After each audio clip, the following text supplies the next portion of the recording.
तो संसद भवन लिए चलते हैं जहां पर बजट सत्र का आगाज हो रहा है और राष्ट्रपति ने अभिभाषण शुरू किया है। और ना किसी से डर कर जिए।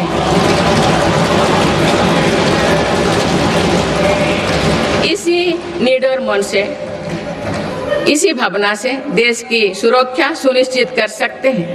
भारत ने सिद्ध किया है कि शक्ति का प्रयोग उत्तरदायित्व और विवेक के साथ किया जा सकता है। ऑपरेशन सिंदूर से विश्व ने भारतीय सेना का शौर्य और पराक्रम देखा। हमारे देश ने अपने संसाधनों के बल पर आतंकियों के अड्डे को ध्वस्त कर दिया है। मेरी सरकार ने कड़ा संदेश दिया है कि भारत पर किसी भी आतंकी हमले का जवाब दृढ़ और निर्णायक होगा। सिद्धू जोल समझौते को स्थगित किया जाना भी आतंकवाद के विरुद्ध हमारी लड़ाई का हिस्सा है। देश की रक्षा व्यवस्था को और मजबूत बनाने के लिए मिशन सुदर्शन चक्र पर भी काम हो रहा है। माननीय सदस्यगण, मेरी सरकार की नीतियों के अनुरूप सुरक्षा बलों ने माओवादी आतंक पर भी निर्णायक कार्रवाई की है। वर्षों तक देश के 126 जिलों में असुरक्षा, भय और अविश्वास का वातावरण था। माओवादी विचारधारा ने कई पीढ़ियों का भविष्य अंधकार में डाल दिया। इसका सबसे ज्यादा नुकसान हमारे युवाओं, आदिवासी और दलित भाई बहनों को हुआ। आज माओवादी आतंक की चुनौती 126 जिलों से घटकर 8 जिलों तक सीमित हो गए हैं। इनमें भी 3 जिले ही ऐसे हैं जो गंभीर रूप से प्रभावित हैं। इस एक साल में माओवादी से जुड़े लगभग 2000 लोगों ने आत्मसमर्पण किया है। इससे लाखों नागरिकों के जीवन में शांति लौटी है। माओवादी से प्रभावित रहे इलाकों में परिवर्तन को आज पूरे देश देख रहा है। बीजापुर के एक गांव में 26 साल बाद बस पहुंची तो लोगों ने किसी उत्सव की तरह खुशी मनाई।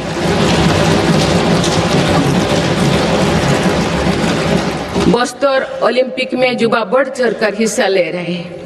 हथियार छोड़ चुकी व्यक्ति आज जगदलपुर में पंडुम कैफे में लोगों की सेवा कर रहे हैं। माननीय सदस्यगण, मेरी सरकार ये सुनिश्चित कर रही है कि जो लोग हथियार छोड़कर मुख्य धारा से जुड़े हैं उनका जीवन पटरी पर लौटे। वो दिन दूर नहीं जो देश से आतंक पूरी तरह से समाप्त हो जाए। माननीय सदस्यगण, गुरुदेव रविंद्रनाथ टैगोर ने कहा था कि आजादी तब तक अधूरी है जब तक आत्मनिर्भरता का जीवन ना जिया जाए।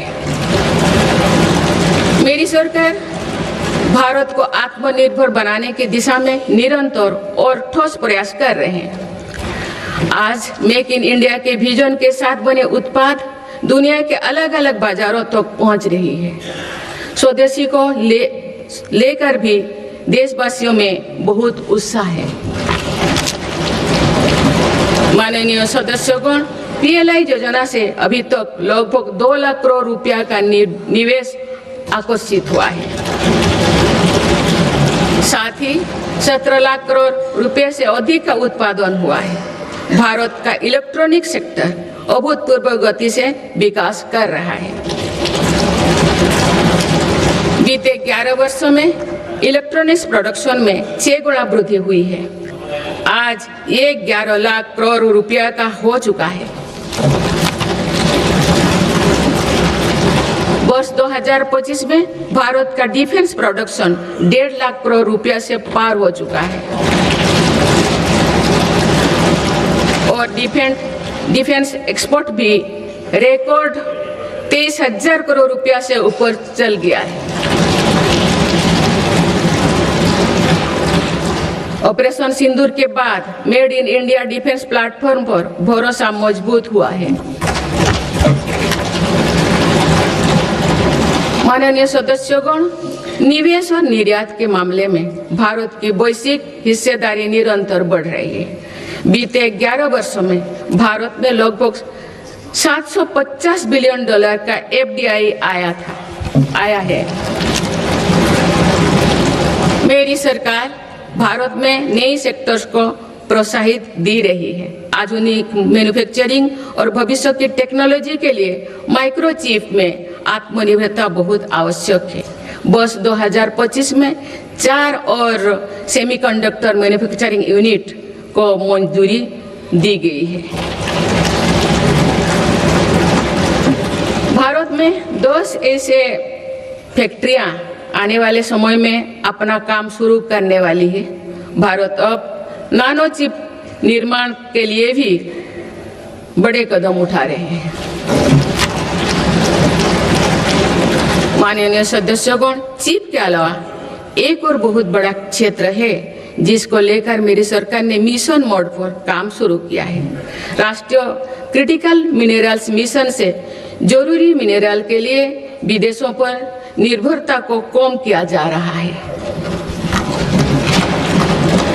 माननीय सदस्यगण, अतीत में भारत समुद्री व्यापार की एक महाशक्ति हुआ करता था, लेकिन गुलामी के बाद दशकों की उपेक्षा के कारण आज भारत का 95% व्यापार विदेशी जहाजों पर होता है। इस पर हर वर्ष 6 लाख करोड़ रुपया से अधिक खर्च होते हैं। मेरी सरकार इस स्थिति से देश को बाहर निकालने में जुटी है। शिपिंग सेक्टर के लिए सरकार ने करीब 70,000 करोड़ रुपया का ऐतिहासिक पैकेज घोषित किया है। बड़े जहाजों को इंफ्रास्ट्रक्चर का स्टेटस दिया गया है। इतना ही नहीं, शिपिंग से जुड़ी पुराने कानूनों को भी वर्तमान जरूरतों के हिसाब से बदला गया है।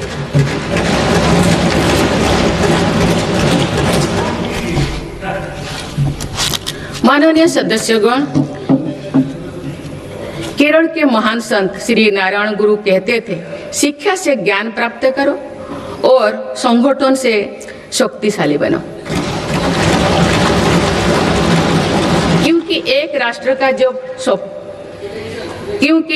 राष्ट्र जब सपने देखता है तो उन सपनों का दृष्टा भी उस राष्ट्र का युवा होता है और उनका निर्माता भी वही युवा होता है। आपको ये जानकर खुशी होगी कि बीते 11 वर्षों में के दौरान देश में सिर्फ इलेक्ट्रॉनिक मैन्युफैक्चरिंग सेक्टर में 25 लाख से अधिक नई रोजगार सृजित हुई है। मेरी सरकार की नीतियों के कारण आज देश में कई नए सेक्टर्स का भी उदय हो रहा है। Semiconductor, green energy, green hydrogen जैसे इन क्षेत्रों में नए रोजगार बन रहे हैं। माननीय सदस्यगण, मेरी सरकार ने बीते वर्षों में आधुनिक इंफ्रास्ट्रक्चर के निर्माण पर 50 लाख करोड़ से अधिक राशि खर्च की है। इंफ्रास्ट्रक्चर पर हुई इस निवेश ने युवाओं के लिए बड़ी संख्या में रोजगार का निर्माण किया है। माननीय सदस्यगण, आज भारत के युवा मन में हम एक और सकारात्मक बदलाव देख रहे हैं। देश का युवा आत्मनिर्भर भारत, स्वदेशी और मेक इन इंडिया को अपनी जिम्मेदारी मान रहे हैं। मुद्रा योजना जैसे प्रयास इन युवाओं में उद्यमिता और स्वरोजगार की भावना को बढ़ावा दे रहे हैं। इस स्कीम के तहत अभी तक 38 लाख करोड़ रुपया से अधिक का फंड छोटे छोटे उद्यमियों को मिला है। करीब 12 करोड़ से अधिक लोन पहली बार स्वरोजगार शुरू करने के लिए दिए गए हैं। इसी तरह पीएम विश्वकर्मा योजना के तहत देश के 20 लाख से अधिक कारीगरों को ट्रेनिंग और बैंक से मदद दी जा रही है। पीएम स्वनिधि योजना के तहत भी रेहड़ी फुटपाथ पर काम करने वाले 72 लाख लोगों को 16,000 करोड़ रुपया की मदद मिल चुकी है। माननीय सदस्यगण, अभी हाल ही में स्टार्टअप इंडिया प्रोग्राम ने अपने 10 लाख पूरे किए हैं। इन 10 साल पूरे किए हैं। इन 10 वर्षों में भारत दुनिया का तीसरा बड़ा स्टार्टअप इकोसिस्टम बन गया है। एक दशक पहले तक देश में 500 से भी कम स्टार्टअप थे। आज देश में लगभग 2 लाख स्टार्टअप पंजीकृत हो चुके हैं। पिछले साल ही करीब 50,000 नए स्टार्टअप्स पंजीकृत हुई है। हमारे स्टार्टअप नेटवर्क में 20 लाख से अधिक युवा काम कर रहे हैं। इन स्टार्टअप्स में से 45% में कम से कम एक डायरेक्टर महिला है। माननीय सदस्यगण, बीते 1 वर्ष में विभिन्न रोजगार मेले के माध्यम से मेरी सरकार ने लाखों युवाओं को पक्की नौकरी दी है। प्राइवेट सेक्टर में भी 1 लाख करोड़ रुपए के बजट की प्रधानमंत्री विकसित भारत रोजगार योजना लागू की गई है। इसके तहत 3.5 करोड़ नए रोजगार सृजित किए जा रहे हैं। मेरी सरकार के प्रयासों से आईटी सर्विस, इलेक्ट्रॉनिक्स मैन्युफैक्चरिंग और ग्लोबल कैपेबिलिटी सेंटर्स में भी 1 करोड़ से अधिक युवाओं को रोजगार मिला है। माननीय सदस्यगण, बीते वर्ष देश में 1 लाख से ज्यादा मोबाइल टावर्स के जरिए 4G और 5G नेटवर्क को देश के कोने कोने तक पहुंचाया गया है। डिजिटल इंडिया के विस्तार ने भारत को हजारों करोड़ की क्रिएटिव इकोनॉमी के एक बड़े ग्लोबल सेंटर के रूप में पहुंचाना दी गई है। क्रिएटिव इकोनॉमी को और गति देने के लिए मेरी सरकार ने वेब्स का नया प्लेटफॉर्म भी बनाया है। माननीय सदस्यगण, आज टेक्नोलॉजी तेजी से बदल रही है। इसके कारण जॉब्स का नेचर भी तेजी से बदलता जा रहा है। इसीलिए नेशनल एजुकेशन पॉलिसी को वर्तमान और भविष्य की जरूरतों के हिसाब से तैयार किया गया है। आज स्कूल के स्तर से भी बच्चों में टेक्नोलॉजी और इनोवेशन का माइंडसेट बनाया जा रहा है।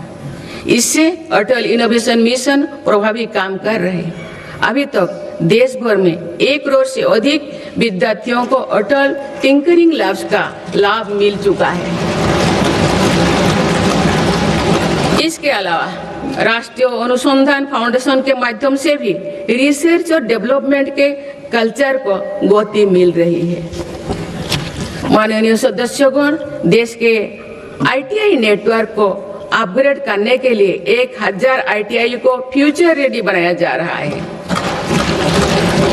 इस पर पीएम सेतु योजना के तहत 60,000 करोड़ रुपया खर्च किए जा चुके हैं। मेरी सरकार आधुनिक टेक्नोलॉजी के लिए एक इंडस्ट्री रेडी वर्कफोर्स तैयार कर रही है। अब तो 60,000 युवाओं को सेमीकंडक्टर उद्योग के लिए प्रशिक्षित किया जा चुका है। 10 लाख युवाओं को एआई के क्षेत्र में प्रशिक्षण दिया जा रहा है। माननीय सदस्यगण, आज एआई के दुरुपयोग से पैदा हो रहे क्षेत्र के विषय में गंभीर होना बहुत आवश्यक है।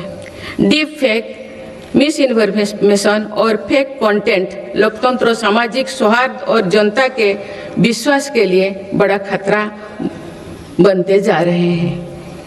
इस गंभीर विषय पर आप सभी को मिलकर विचार करना चाहिए।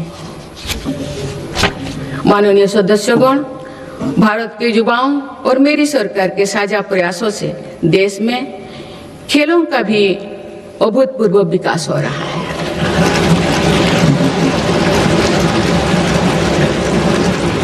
प्रकार हमारे बेटियों का और हमारे दिव्यांग साथियों का प्रदर्शन हो रहा है वो शानदार है। भारत की महिला क्रिकेट टीम ने पहली बार विश्व कप जीता है।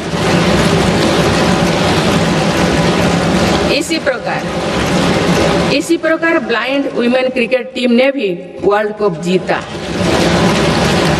मैं अपनी बेटियों को बहुत बहुत शुभकामनाएं देती हूँ, इसी तरह आगे बढ़ते रहे। माननीय सदस्यगण, बीते दशक में भारत में खेल से जुड़े हर व्यवस्था में रिफॉर्म किए गए हैं। मेरी सरकार ने खेलो भारत नीति बनाए हैं और खेलों से जुड़े संस्थानों को पारदर्शी बनाया जा रहा है। हमारी तैयारियां और आत्मविश्वास का परिणाम है कि भारत को 2030 कॉमनवेल्थ गेम्स की मेजबानी का दायित्व दिया जा रहा है। आप सबको सहयोग करना है। मुझे विश्वास है कि देश की एक समर्थ युवा शक्ति विकसित भारत के निर्माण में निर्णायक भूमिका निभाएगी। मेरी सरकार ने देश की युवा शक्ति को राष्ट्र चिंतन से जोड़ने के लिए Viksit Bharat Young Leaders Dialogue platform भी शुरू किया है। इस वर्ष इस मंच से करीब 50 लाख नौजवानों ने रजिस्ट्रेशन किया। अभी तक माई भारत संगठन से भी करीब 2 करोड़ युवा जुड़ चुके हैं। माननीय सदस्यगण, आप सब जानते हैं कि इस समय विश्व एक कठिन कालखंड से गुजर रहा है। लंबे समय से चले आ रहे वैश्विक समीकरण भी आज बदल रहे हैं। युद्ध की अनिश्चितताओं ने भी वैश्विक स्थिरता और वैश्विक अर्थव्यवस्था को संकट में डाल रखा है। इन सब परिस्थितियों के बीच भी भारत तेज गति से विकास के राह पर आगे बढ़ रहा है।